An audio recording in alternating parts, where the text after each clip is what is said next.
everyone, and welcome to the Room of Requirement. My name is Megan, and I have over 25 years of occult and esoteric spiritual study and practice. And today I'm going to be talking about the benefits of shadow work, unlocking and healing the hidden parts of yourself.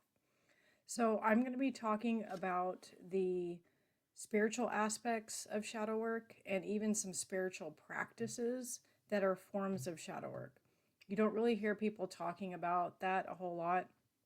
I never really heard that on anybody talk about that in great detail.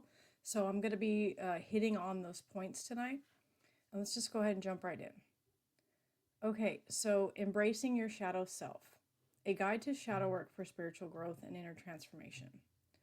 Shadow work is a transformative practice that encourages deep personal exploration and healing. By confronting and integrating the hidden parts of ourselves, we can achieve profound spiritual growth and inner transformation. This guide will provide an overview of shadow work and practical steps to embark on this enlightening journey. So after I talk about the spiritual aspects, I'm going to give you like a guide or a rundown on how to go about doing it. I'm also going to talk about why most people don't have the calling to do this until their later years. Usually around between the ages of 35 and 40 is a good time to do this because you have the wisdom. And then also it depends on the level that you're at on your spiritual path, because doing shadow work effectively takes a lot of centering yourself and being aware.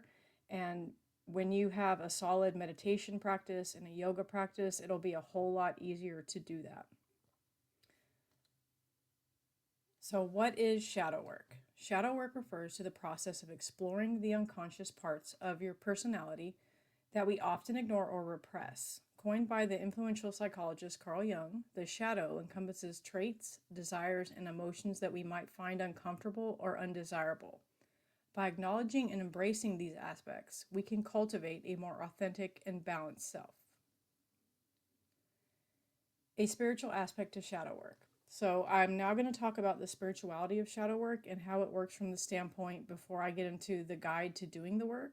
So this aspect isn't talked about a lot, and I want to make sure that I touch on that. There's a lot of shadow work, talk out there in the spiritual community, and people have these preconceived ideas of it, and they have quite a bit of a shallow perception of it, of like what it really is. And the deeper you go on your spiritual path, the more you start to understand it on a deeper level. And it's super trendy, and there's like shadow work journals out there, and there's all kinds of that stuff. But I'm going to be talking about, a little bit about my journey dealing with it and how I do it personally. And because I found journaling, it wasn't going deep enough, and it wasn't really hitting on the parts that I knew I really needed to hit. And so I do it through deep meditation, visualization, breath work, and yoga. And that, in doing it that way, is how I really got deep down and really began to integrate aspects of my shadow and heal from past traumas. So before diving in, you need to understand that what the consciousness and the unconscious are. Okay, so consciousness is essentially everything that is in front of you. It's everything that you see, smell, touch, taste, and feel. It also includes all the thoughts that you're aware of, as well as your beliefs. Your unconscious is the opposite. It is essentially everything that is not in front of you. It is everything that you are not aware of. The most significant difference between the conscious and the unconscious is that the conscious is actually very limited. You are aware of what you are conscious of. Meanwhile, your unconscious is entirely limitless. It is everything that you are not aware of. And when I say everything, I mean everything. So we're talking about the subconscious here. Your unconscious is the back of your head, while your consciousness is right in front of your face. So while your consciousness is working with everything that's right in front of you, your unconscious gets to work with everything else. So this includes your beliefs that are outside of your awareness, as well as all people, places, and things that are not immediately in front of you. The unconscious is a realm full of unlimited possibilities. It contains everything that you don't know and everything that you don't know that you know. So hopefully I didn't lose you, because now I can start to zone in on what makes shadow work spiritual. So the shadow. Within your unconscious is something called the shadow. Everybody has a shadow. It contains all the parts of your personality that you left behind because somewhere along the way, someone told you that these parts of your personality were unacceptable. However, you can't just get rid of that part of who you are. That's impossible. So instead, what happens is that you push this part of yourself into your unconscious. You disconnect entirely from a part of who you are, and it becomes what we call your shadow. Your shadow is the other half of who you are.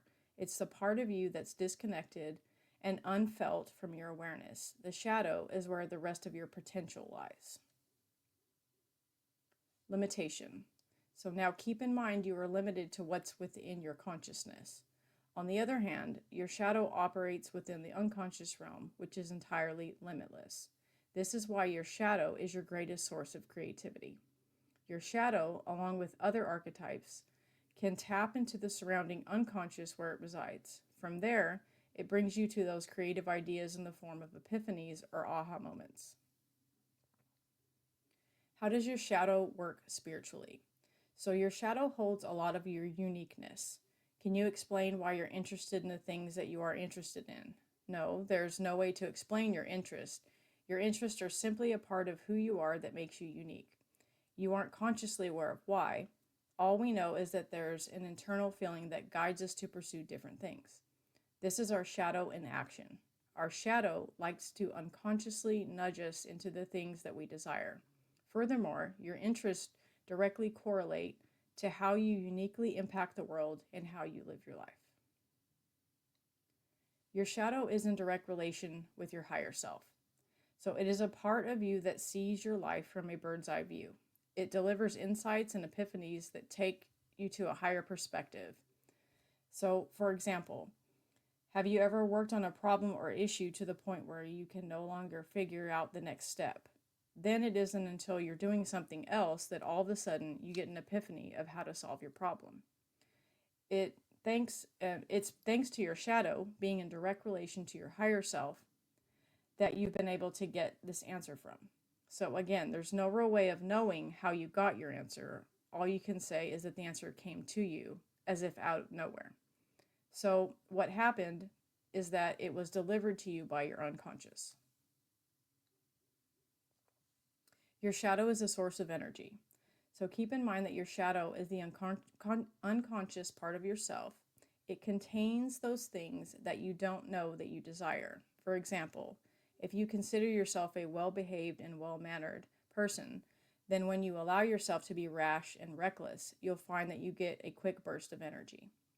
This is your shadow lending you energy for validating its wants. Another way to access this surplus is by acting on the interests that the shadow guides you towards. For example, you'll notice that starting a new project can give you a great burst of energy, as if you've uncovered a new purpose in life. Again, because you validated your shadow, it lets you take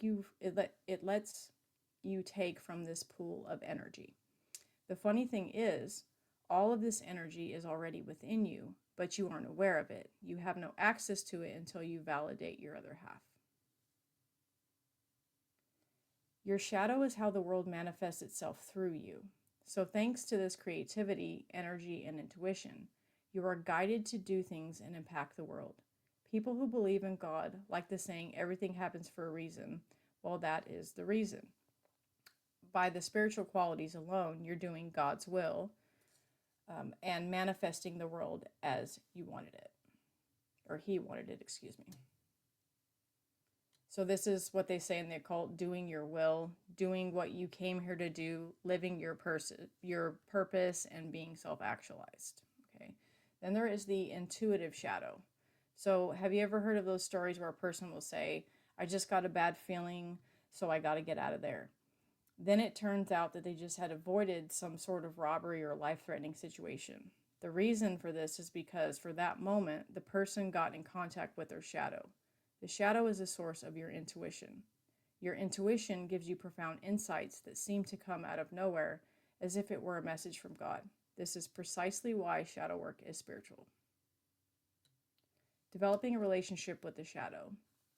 When you develop an ongoing relationship with your shadow, you get to take advantage of the energy, creativity, and insights from the unconscious that the shadow can bring you. Although people use the word shadow or inner child or other archetypes interchangeably, they are your bridge to accessing the unconscious. Many people do not know this distinction.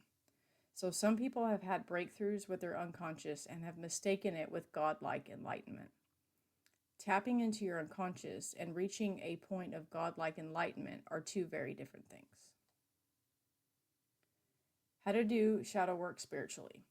So the typical way to do shadow work is to uncover your specific unconscious desires and traits and integrate your shadow self into your personality. So doing shadow work spiritually is different. This is because most religions actually inhibit a person who helps create a shadow, but doesn't necessarily help you get in touch with it. Okay, so here are some spiritual practices. So you will see monks and priests doing this. You'll see people do it to an extreme if they're kind of on the string fringes of religion, like flogging themselves, things like that, creating pain within their body to get to higher levels of consciousness through working through the pain. That's another example. So these are 4 forms that most occur in history. So one is fasting. So believe it or not, one of the primary desires that the shadow wants to be fulfilled is the desire for suffering. So a way of validating this desire is to go on a fast. When you go on a fast, you're letting go of your conscious desire for fast food and junk, or just any food, period, if you just go on a fast. So as I mentioned earlier, you are given access to more energy when you validate your shadow's desires. So obviously this isn't just spiritually, but also physically. So for example, when you're on a fast, you build a better connection to your higher self and you're able to think more clearly. So I have done several fasts and I have experienced higher states of consciousness doing that. So it is really a thing, like your intuition or your psychic abilities. If you have them, those things are going to get really heightened. Your awareness will get extremely heightened to the point almost of irritability. Okay, abstinence. So refraining from desires of the sense pleasures. So you guys can imagine what these things are. So this can come in many forms and many different ways that we stop ourselves from indulging in. So this also touches on tantric practices as a side note. I just kind of wanted to bring that up so you would get an idea of where I'm going with this. Okay, so 3 is confession. So some people have a sadistically inclined shadow that likes to cause tragedy, knowing that they won't receive punishment and will be let off the hook. This is why you might know some people who proudly claim to be religious, but regularly commit debauchery. These people specifically go to church to confess their sins and are forgiven, so they can do it all again despite repentance being an essential staple of the church. So these people live out unconscious patterns of I am blameless and you will forgive me for anything that I do. It should be noted that the more disturbed the person is, the stronger their unconscious patterns present themselves. So this is just, this is fringe. This is not everyone. I'm not trying to make a blanket statement about church and religion. I'm just saying we've all probably come in contact with somebody on this level at some point or another. Okay, for prayer, your shadow is validated when you express gratitude for your present situation. This is because what your unconscious self wants, it always gets. So by validating what you have, you are validating your shadow. This sort of agreement between your conscious mind and your unconscious mind is the entire point of shadow work. And when you finally give the shadow the love and validation it seeks, it feels that its desires have been fulfilled and it lends its powers to your conscious desires. Shadow work is validating and integrating the lost parts of who you are back into yourself. And in return, you get to tap into the unconscious that brings you higher intuition, higher creativity, and higher insight. Although the more traditional methods of shadow work don't necessarily make you aware of your unconscious self and its desires, you still gain the benefits of tapping into your higher self. The idea of spirituality is that everything is one. So, and by making yourself whole, by integrating your shadow, you will resonate more with spirituality. The same way people believe that they're reaching holy levels of enlightenment. So you become more accepting of who you are, how other people are, and how the world is as a whole. Okay, traditional shadow work. So the benefits of shadow work. Engaging in shadow work can lead to numerous benefits, including increased self-awareness. By recognizing hidden aspects of yourselves, you gain a deeper understanding of your motivations and behaviors. Emotional healing. Addressing repressed emotions can lead to healing past traumas and reducing emotional triggers. Improve relationships. Understanding your shadow can enhance empathy, communication, and connection with others. Personal empowerment. Integrating your shadow can bolster self-confidence and authenticity, empowering you to live more fully. So when I started doing it, and I started it, in the past, and I've been working through it slowly throughout the years. So this isn't like bang, one and done. Like there's tons of things that we have to work on. And so this is a continual process that spans years, and I'm still in the midst of doing it. And you don't want to sit there and try to get like everything done all at once. That's just setting yourself up for all kinds of problems, and one of them is failure and overwhelm, and then you'll just quit doing it. So you just want to take it slow, and then the more you do it, the more you practice doing it, the more you will start to do it unconsciously by evaluating your thoughts, actions, and behaviors, especially in relationships. So when I started getting in the throes of it, what I noticed the most was my improved relationships and my emotional healing from trauma that would get triggered in my current time now. Those things no longer trigger me like they used to, and I don't even really think about them anymore, to be quite honest. And when I do get like a glimmer of the memory of it, it does not affect me in the same way that it used to. Like I would think about it for way too long. Now it's just almost like a memory in the back of my mind that I know it's there. But when you start getting a little bit deeper into this, you'll start to notice that those things just kind of fall away. And then your relationships improve because you are operating in your relationships in a more authentic and transparent way. And you're not so explosive and anger and operating completely from the ego. So this work also helps you operate more from the higher self and less from ego. Personal empowerment. So it really gives you a lot of self-confidence, especially, in your interactions with the world, in your family, at work, in your spiritual community, all these different things. When you've done this work and you start to realize your role in these relationships, and then you start to learn yourself more. And in doing that, you can act more authentically and honestly, and then you can be more open and vulnerable, and have more empathy and sympathy for those around you. And so when you start to do that, then your relationships dramatically improve. Okay, so common challenges and how to overcome them. So resistance. It's natural to resist facing uncomfortable truths. Remind yourself of your intention and the potential for growth. Overwhelm. Take breaks when needed and pace yourself. Shadow work is a lifelong process, and there's no rush. Judgment. Avoid self-judgment. Treat your discoveries with curiosity rather than criticism.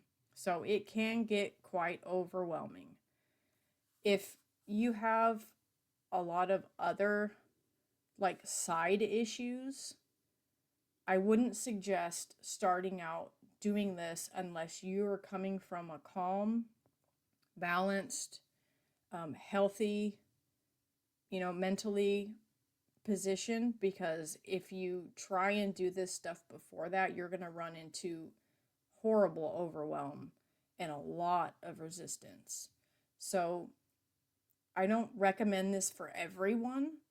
I would recommend this for someone who is pretty stable in their spiritual practice and who's pretty stable in their life at the time. That's why it took me so long to get it done. And like I said, I started about when I was like 35 and still doing it into my 40s, now my mid 40s now. So it's been something that I've worked over time. Another thing that I noticed too when I was doing it was that I had one issue that I was working on, and I had to work through it in like 3 or 4 separate instances to actually get over it. So it's not like you just bring something up and then just deal with it in one sitting in one day. It's going to take you multiple tries to peel back the layers of that trauma to be able to pull it up, deal with it, and integrate it. Casting a shadow. So it's always standing right behind us, just out of view. In any direct light, we cast a shadow. The shadow is a psychological term for everything we can't see in ourselves. Exploring your shadow can lead to greater authenticity, internal strength, creativity, energy, awakening, and more. Shadow work is essential for anyone interested in self-knowledge and psychological development.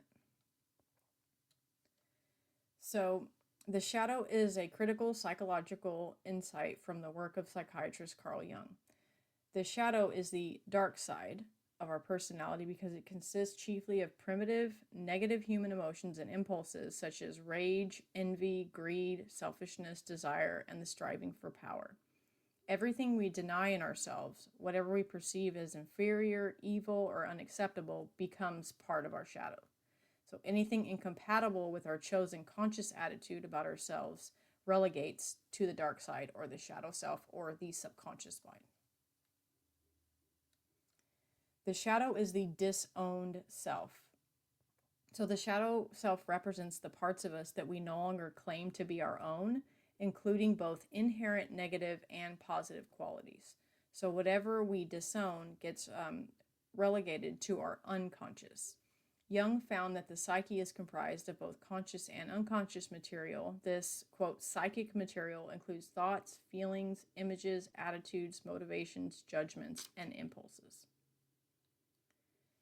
Through shadow work, the disowned material is brought into consciousness, or the conscious mind, so that we can ultimately accept these traits, impulses, and attributes. To simplify the process, we can break shadow work down into 2 stages. So there's stage 1, getting to know your own shadow. So you bring the psychic material to your awareness. And there's the second stage is integrating the shadow or making this material part of us. So when we begin this process, we tend to be what Jung called one-sided. That is, we're initially cut off from many aspects of ourselves. So shadow work helps resolve this one-sidedness. The goals of shadow work are to harmonize the opposing tensions within the psyche to become less one-sided, build consciousness, which is becoming aware of who we are, and move towards psychic wholeness, or symbolized by returning home to oneself. The benefits of going through the inner process are profound. So regular shadow work is an integral part of your psychological development. So how the shadow forms in childhood. Every young child knows kindness, love, and generosity. However, they also express anger, selfishness, and greed. These emotions are part of our shared human experience. However, as we grow up, something happens. Traits associated with being good are accepted, while others linked to being bad are rejected. We all have basic human needs, which are biological and instinctual. These needs include psychological safety, security, belonging, and esteem. When we express certain parts of ourselves as children, our environment provided negative cues. So here's a map of the psyche. So these are some terms that you will run into if you're learning about shadow work or studying it. And I kind of wanted to go off. There's a lot of them, but these are the basic ones. And I would suggest, if you're really wanting to get in this and do this, there is a lot of information, really good information out there. If you're wanting to do this and you found some material, if you want me to check it out first to see if it's worth, if it's worth doing, I will. I've studied this subject extensively because I wanted to know everything about it before I started doing it. And so if you're questioning it, I don't mind helping. If you want to send me the link to whatever you're looking at, that's fine. And I'll take a look at it and tell you if it's, if it's going to be up to par. But anyway, okay, so the ego, our conscious self or self-identity, who we consciously perceive ourselves to be. And then there's the persona. This is our social mask. Our persona, or personae for plural, is how we interact with the outside world before doing shadow work. It represents the roles that we play. The unconscious is everything within us that's outside of our conscious awareness. While the ego and persona are relatively conscious, the following archetypes remain unconscious when we start our journey. The shadow, everything about our personality that we are presently cut off from. The dark side is sometimes called the shadow or the disowned self. Then there's the anima and animus. So the anima represents the feminine aspects of a man's psyche, while the animus represents the masculine aspect of the woman's psyche. So divine masculine, divine feminine, those are those archetypes that we each have within us. So the self, so one's true self, the divine organizing principle within us. In Jungian psychology, getting to know one's shadow is the first stage towards returning home to the self and experiencing wholeness. So that is the complete goal, is experiencing wholeness. And that is a very spiritual thing to do, because the whole goal is the marriage of the divine union of the masculine and feminine. And then you can even get into alchemy. That's what alchemy is all about, is that's a process of doing this and integrating all of these things so that we can become whole on a psychological, emotional, and even physical level to get to where we want to be, so that we can become more ascended or more enlightened, or all these things. So this is just another piece of your spiritual path that is something that's going to help elevate you to higher levels. Okay, so what happens when your shadow is ignored? So doing things we don't voluntarily do or later regret if we catch it. Okay, feeling anxious or depressed and we don't know why. Engaging in self-sabotaging or self-loathing behavior. Saying things we wouldn't otherwise say. Swing from ego inflation, grandiosity, to ego deflation, insecurity. Act self-absorbed, lack of awareness of how our actions influence others. Have low self-esteem because of a persistent critical inner voice. Struggle in our relationships with frequent conflicts. Remaining unconscious of the shadow hurts our relationships with our spouses, family, and friends. It also impacts our professional relationships and leadership abilities. So when we don't know our shadow, we engage in a never-ending cycle of self-deception. Ultimately, when the disowned self is left unintegrated, we are in a psychic war with ourselves. And believe me, I was there, and is part of the whole suffering thing that we talk about all the time in the spiritual path, in the spiritual world community. Suffering, suffering, suffering. This is a huge part of your suffering. And I was determined to not have that same level of suffering. So that's why I dove into this. And and like I said before, you're not going to be ready until you have these certain milestones met. Because otherwise it'll just be futile. It won't get done in the way that you need it to get done. And you won't have the wisdom and the discipline or the structure to understand what you're doing and why you're doing it and get it to a certain level, is what I mean. Okay, so what happens to all the parts of ourselves that we sweep out of view? Whatever qualities we deny in ourselves, we see in others. So in psychoanalysis, this is called projection.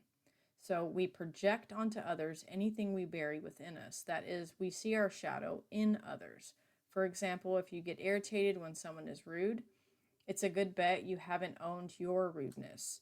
This doesn't mean the person isn't being rude to you. However, if the rudeness wasn't a part of you, someone else's rudeness wouldn't bother you so much. I was guilty of this real bad. Like I would engage. I used to engage with people when they were rude. And it, especially when I was like in my 20s, it was bad. Like, I remember distinctly doing this over and over and over again because I was so insecure and not confident in myself that I would, almost go looking for confrontation so that I could let it out on someone. And so, looking back now, I know what was happening. But once you get, a little bit older and you start doing this kind of work, then you realize all of these things about yourself. And I'm being authentic and admitting all of these things. And that's another part of when you do the work. You can be honest and authentic with everyone, especially yourself. And that's really, really important to do. I would even say that at some point, if this stuff does not get worked through on your path, it may even stunt you a little bit if you're operating more from ego. I'm not going to say this is going to be the case for everyone, but for the most part, I've seen it in a lot of different people. I've seen it in myself, that it's you're going to have to do a form of this at some point to be able to get higher on your path. And I don't like putting it in like hierarchy terms, because that makes it look like someone is more evolved than you or better than you or things like that. And it's really not like that. Everyone's path is just their path, and they are where they are, and no one's better than anyone else. Everyone has to start somewhere, right? So I don't even like saying higher. I'm just trying to give you a representation of moving like up in your awareness. Okay, so I'll say it like that. It's more like being more aware and more conscious of yourself. Okay, so let's look at 6 benefits one can experience from ongoing Jungian shadow work. 1, greater internal strength.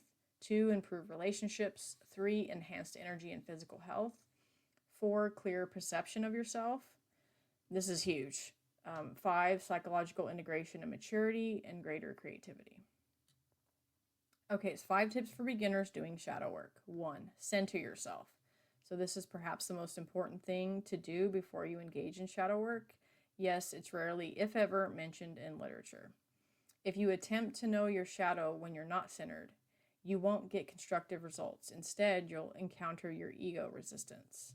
So before working with the shadow archetype, you want to be calm, clear, and neutral.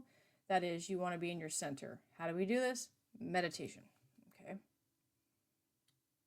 2, cultivate self-compassion. So in doing shadow work, it is helpful to cultivate a sense of unconditional friendliness with oneself. And this is hard to do. It was really hard for me to do that, to, fall in love with myself again, because I beat myself up for so long. So it's really a hard thing for people to do. Friendliness with oneself. So in Buddhism, this is called Maitri. I'm probably not pronouncing that correct. Examining our darker side can be challenging without friendliness and self-compassion. So if you're hard on yourself when you make mistakes, it will be difficult to confront your shadow. And I was so bad with this. It took me so long to get over being difficult on myself and beating myself up every single day for everything that I did. So if you're accustomed to feelings of shame or guilt, transmute these emotions with friendliness, self-acceptance, and self-compassion. 3, develop self-awareness. So seeing the shadow requires a self-reflective mindset. We observe our behaviors, thoughts, feelings, impulses, and attitudes, and then reflect on our reactions. So meditation training can help foster non-judgmental awareness, the ability to stay aware of the present moment without involving the inner critic or other modes of judgment. Self-awareness and self-reflection are precursors to shadow work because they help us observe and evaluate feelings and emotional reactions without judgment or criticism. And basically that's what this is. You are scrutinizing yourself to death. So if you have an issue with that, it's going to be really hard for you to get it off the ground. Okay, 4, be courteously honest. So self-honesty and integrity are also prerequisites for shadow work. It's easy to praise these qualities, but true self-honesty means being willing to recognize unpleasant aspects of one's behavior and personality. So accepting one's disowned parts can often be uncomfortable, which is why the ego invests so much energy in repressing them. Because remember, the ego is our protector. It doesn't want us to feel pain, hurt, trauma, so it always tries to interfere with everything that we do. 5, record your discoveries. It's fascinating how some of our disowned parts want to remain out of our view. Similar to how our dreams slip out of focus moments after awakening, our disowned parts can be elusive. One remedy is to maintain a shadow journal where you record your discoveries about yourself. Writing your insights and reviewing them later helps encode the discovery into your conscious mind. So that's how I integrated the journals, was I would write like aha moments down, things about myself. I wouldn't actually like work through a shadow journal. I just would record things that would pop up into my mind.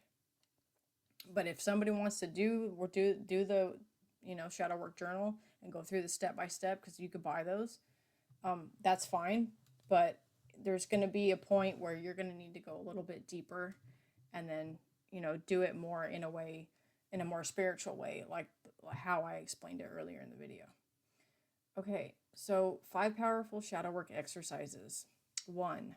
Watch your emotional reactions. So remember that the unconscious is elusive. It hides behind us. Our defensive mechanisms are designed to keep the shadow of self repressed and out of view. The more you pay attention to your emotional reactions, the more frequently you will catch your shadow. Remember, we tend to project our disowned parts onto other people. One of the best ways to do shadow work is to pay attention to your emotional reactions towards others and train yourself to observe these reactions. So I figured out to do this with every, interaction that I have with somebody, and now I do it just automatically. And it keeps me calm around people, even when I'm having like a tough time getting through to them, or they're not understanding me, or I'm not understanding them. It's because I'm able to handle it better now because I train myself to observe my emotional reactions to others. So it takes practice, but it can be done, and then it starts to become automatic. And that's what keeps you calm. Exercise 2, challenge the good or / bad part. So many people identify themselves as good people as children. We were praised for being good boys and good girls, and the identification stuck with us. So this intensified the split between our conscious self identity and the shadow.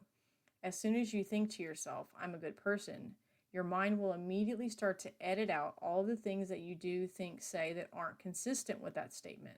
So as a result, people who think of themselves as good people invariably cause much suffering to themselves and others. And worse still, they don't even know it. So that is, they are cut off from their true thoughts, feelings, and behaviors hidden in their unconscious. List your personality traits. So make a list of all your positive qualities, then highlight the opposite. Try to identify the opposite within yourself. So for example, if you define yourself as disciplined, you're likely repressing your laziness. The lazy part is hiding in the shadows.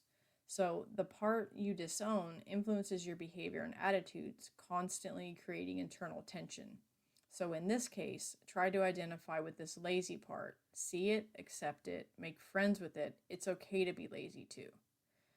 So I had an issue with this one in particular. I always was doing something, always had to be busy all the time, and I would get so frustrated with people that weren't doing the same thing I was. And that took, one of my jobs I had was a manager.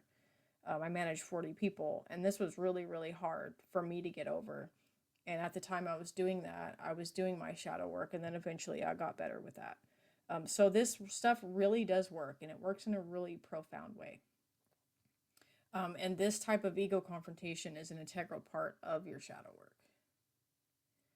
Exercise 3, shadow work questions. Personally, I found automatic writing is the most effective means of using a journal for inner work. With automatic writing, you capture your stream of consciousness on the page without mental editing, judging, or commentary.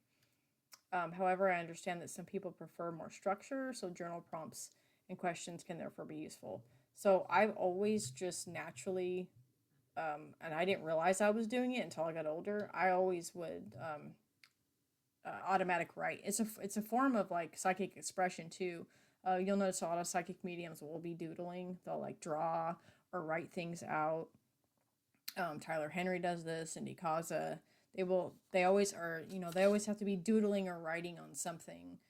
Basically, they're doing a form of automatic writing, and they're just letting the consciousness stream in. So this is a fantastic way to bypass the ego and to just write these things out. So I would highly recommend doing that.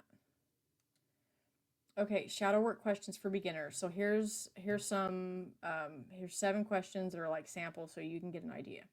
So 1, what did I have an emotional reaction to today? 2, what's behind that reaction? 3, do those feelings relate to anything in my past?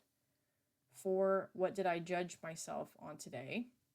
5, where did I learn this judgment in my past? 6, what did I judge others on today? 7, can I observe and acknowledge these same qualities within myself? So I just wanted to give you some examples of the type of questions that you would ask yourself as you're going about your day. Exercise 4, engage in inner dialogue. So many forms of inner work require you to actively dialogue with yourself. At first, this might seem a little strange since many believe only crazy people talk to themselves, but we all have some sub-personalities, numerous unrecognized, autonomous parts of our minds. So when we don't pay attention to these parts, one or many aspects of our shadow, they can greatly influence our attitudes and behaviors. This is where like alter egos come from, right? So talk to your parts. Have you ever done or said something and then wondered why you did or said it? Yeah, half my life, right? So a part of your psyche was taking charge. So every so-called accident is a sub-personality hijacking your behavior. Our disowned parts aren't always trying to hurt us, but they often harm us when we ignore or deny them. We can integrate many of these parts into our conscious selves by dialoguing with these parts in our imagination or a journal. Then they become our allies instead of our enemies. Jung called this form of shadow work active imagination. Exercise 5, the 3-2-1 shadow process. Okay, so I'm going to talk about the steps on this particular exercise. So 1 is choose what you want to work with. It's often easier to begin with someone you have difficulty with, example, a partner, relative, or boss. This person may irritate, disturb, annoy, or upset you, or maybe you feel attracted to, obsessed with, infatuated with, or possessive about this person. Choose someone with whom you have a strong emotional charge, whether positive or negative. Step 2 is to face it. Now imagine that person. Describe these qualities that most upset you or the characteristics you are most attracted to using a third person language, right? So you're going to do this in third person. Talk about them out loud or write them down in your journal. Express your feelings. Don't calculate saying the right thing. There's no need to be nice. The person you are describing will never see this. So this is all like imaginary just for you, right? Step 3 is talk to it. Dialogue with the person in your imagination. Speak in the second person to this person using you language. Talk directly to this person as if he or she was there.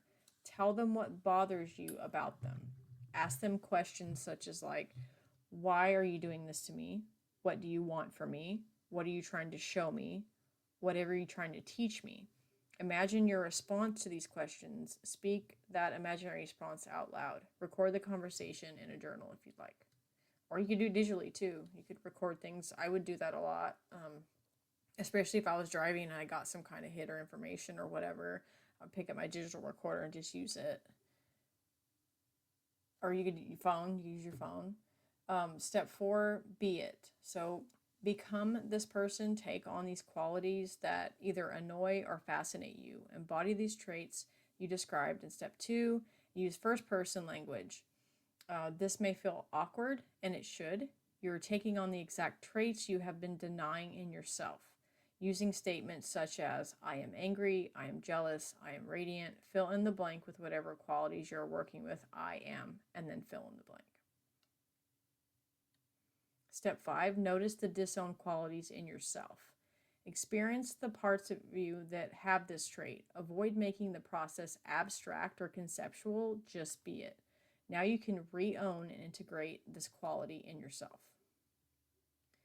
What is shadow integration? So shadow integration is a process of bringing these disowned parts of yourself back into consciousness and making them a part of you.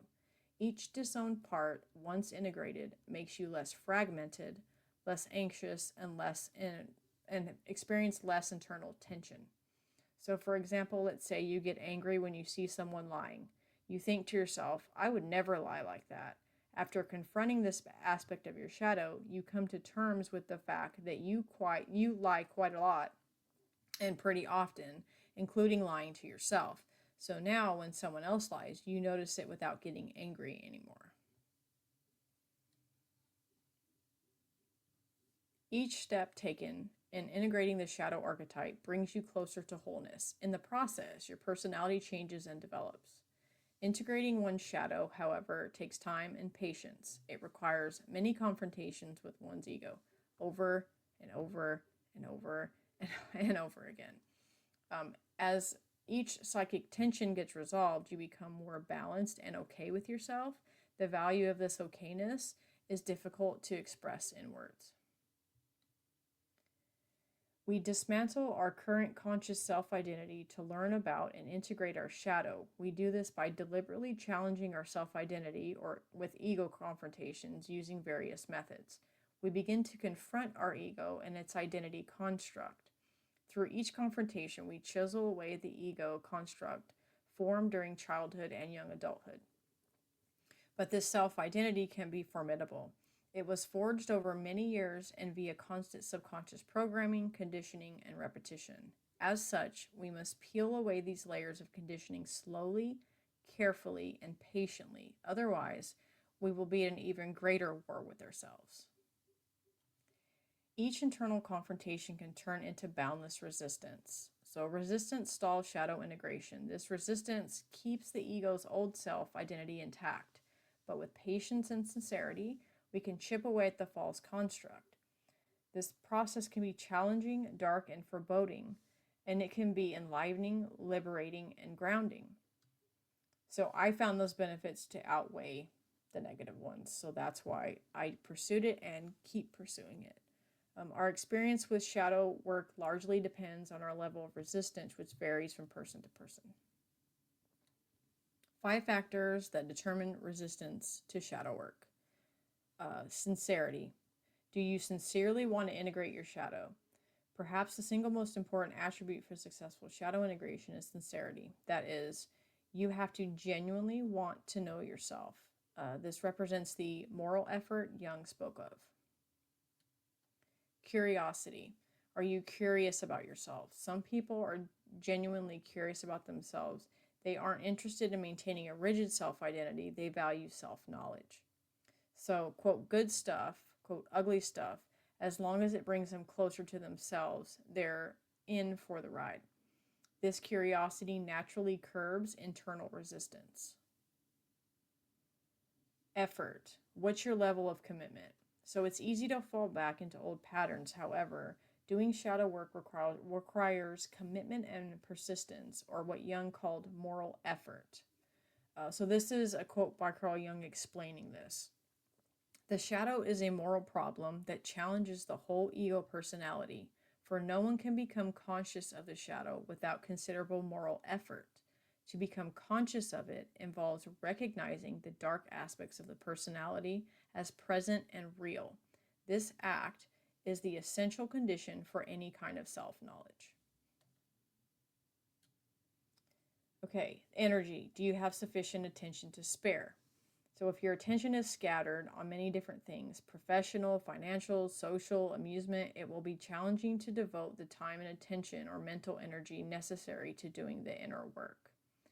So there's time to engage in this process and time to wait.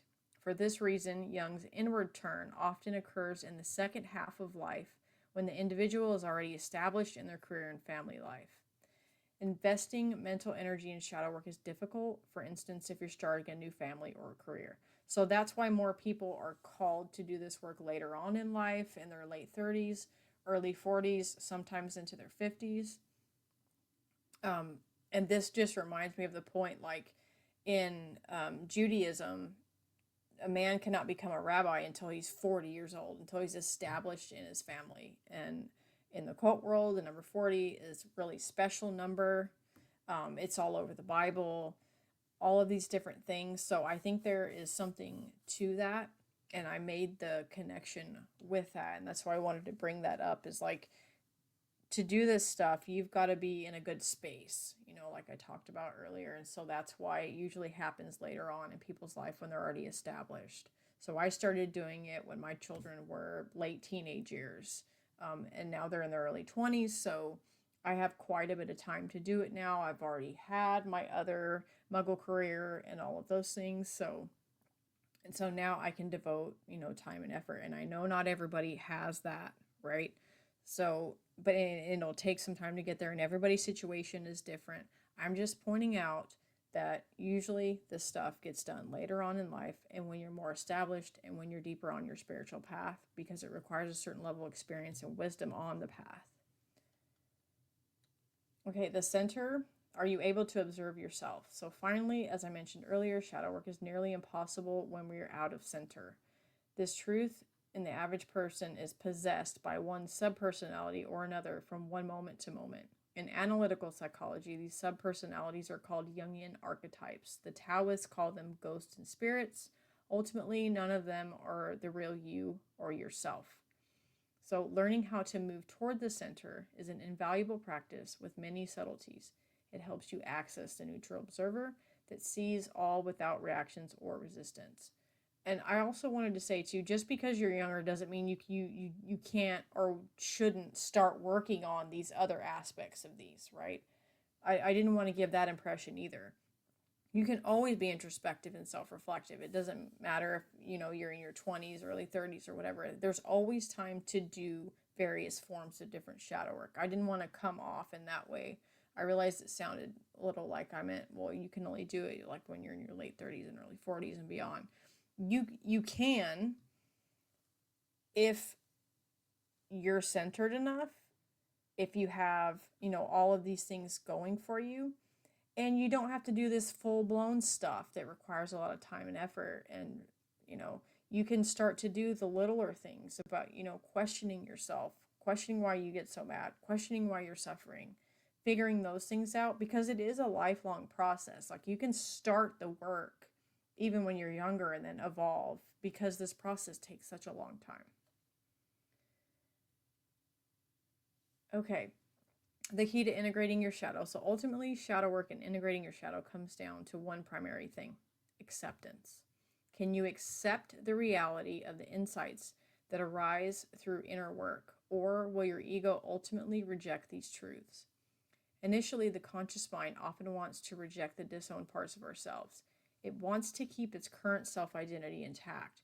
On the internal hero's journey, the hero must always, the hero almost always refuses the call to adventure initially, right? In the absence of acceptance, we face insurmountable resistance. However, through internal observation and the persistence of watching our patterns and triggers day by day, reality begins to settle in. As psychological maturity develops, you become softer and more understanding with yourself. Acceptance of what is becomes easier and more natural. The results bring more fluidity to one's life. While peeling layers of an onion may be an overused metaphor, it is certainly apt for this psychological process. And that's also what I meant by you start doing this in your later years, because you have that life experience to be more calm and come from a more relaxed manner. I mean, we all see the difference in age group, right? Even if my parents, like even if your parents or grandparents still have issues, you still notice like this calmness about them because they're older, and just because they've lived, quite a bit longer. So they've gained a little bit of that calmness just from life experience.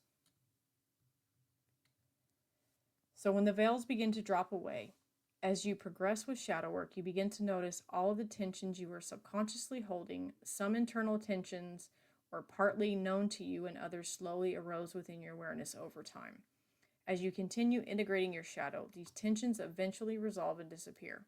The seemingly endless psychic infighting harmonizes. Over time, your identity becomes less rigid and more fluid. You no longer hold any self-identity so closely. In essence, you've initiated a process to undo what Taoists called acquired conditioning. The ego construct and its self-identity get dismantled piece by piece. As a result, you experience less one-sidedness and more wholeness. Shadow work helps you dismantle the false self, paving the way to closer contact with your true self. All right, you guys, thank you for sticking around this long. I know this one was really, really long, but this is a subject that just can't be covered in a short video. It won't do it justice. So thank you again. Thank you for sticking around long enough. If you guys want to talk to each other in the comments about shadow work, ask questions, ask me questions, kind of go back and forth with your stories, because when we do that, we're actually helping other people learn and grow that may be new to the path or wanting to start it and don't know how to start, all these things. So I encourage you guys to do that. If you want to talk back and forth or ask questions, please do that, because you know, we're all here to help each other. And this community that we're in, we all just need to help each other instead of operating from our egos. So that was another reason why I created this channel, so that everyone can come together and kind of have a safe space to study and learn and grow and all of those things. So thank you guys for sticking around this long. I will see you next time. Bye.